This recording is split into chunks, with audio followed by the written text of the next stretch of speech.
It's everyday Eric. Left the office late, driving down the road past the cinema. I gotta see The Nun. I'm a glutton for punishment. It's been out for a few weeks. It's part of the Conjuring universe. I think I like most of those movies. So let's go on in, watch The Nun, and I'll let you know what I think afterwards.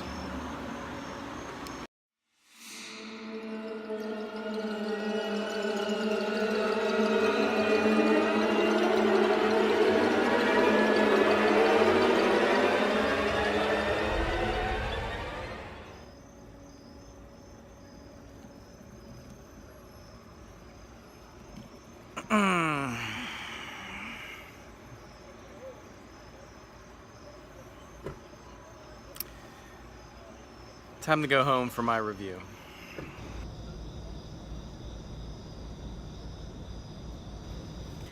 Alright, I'm home. Let's get this one out of the way as quickly as possible. Alright, you got The Nun. It's an hour and a half. It's rated R. For visual horror. It's directed by Corin Hardy. He's a visual filmmaker, and I will say that visually the movie does look pretty good. The cast. So we basically have three characters here.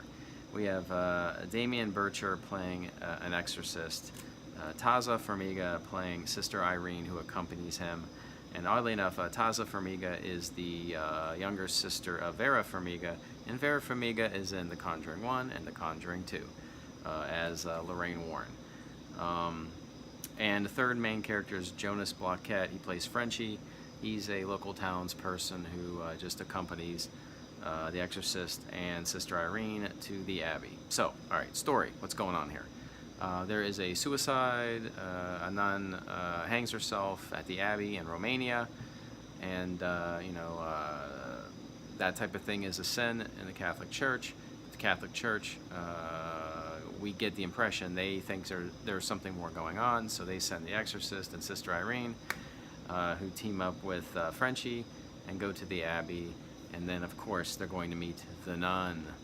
And the nun was first shown in The Conjuring 2 in a painting in Ed Warren's study, in a very, very creepy scene that I still hard to shake off today. I really like that scene, so I was very excited about this movie.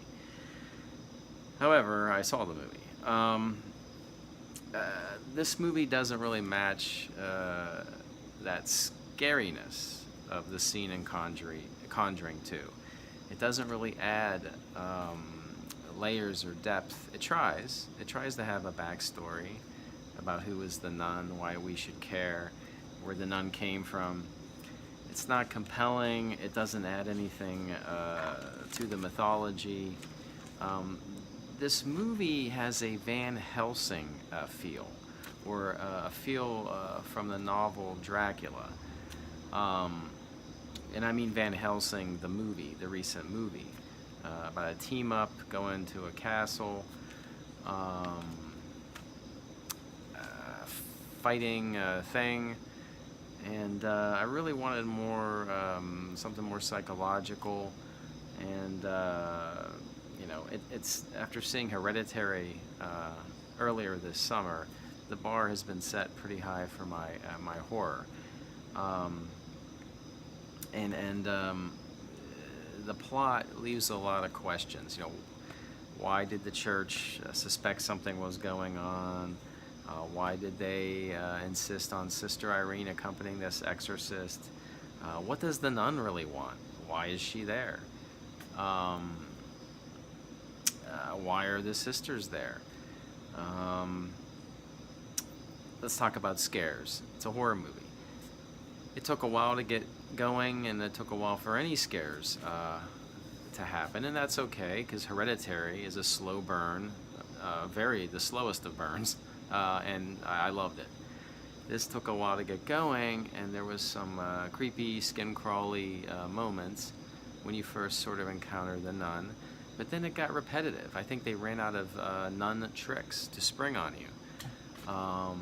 And again, none of them match, in my opinion, the scene with the nun in Conjuring 2. So it grew old. Again, I don't want to spoil things for you, but you saw some of the gags coming, and it got old. It didn't add much to the mythology. It didn't make the nun scarier. I drove home. I wasn't looking in the back seat in the rear view mirror. I'm going to sleep good tonight. All my lights are off. That's not a good test for any horror movie. So where does this one rank among the Conjuring movies? It's Conjuring 1 is good. Conjuring 2 is good. Annabelle Creation is good. Annabelle, I don't know. This one is somewhere around Annabelle, I think, and I just can't really recommend it. You know, I think I covered just about everything. I mean, I don't even want to give this one one of my sophisticated rankings. I think I'll just pose this question to myself. How much fun did I have seeing this film? None.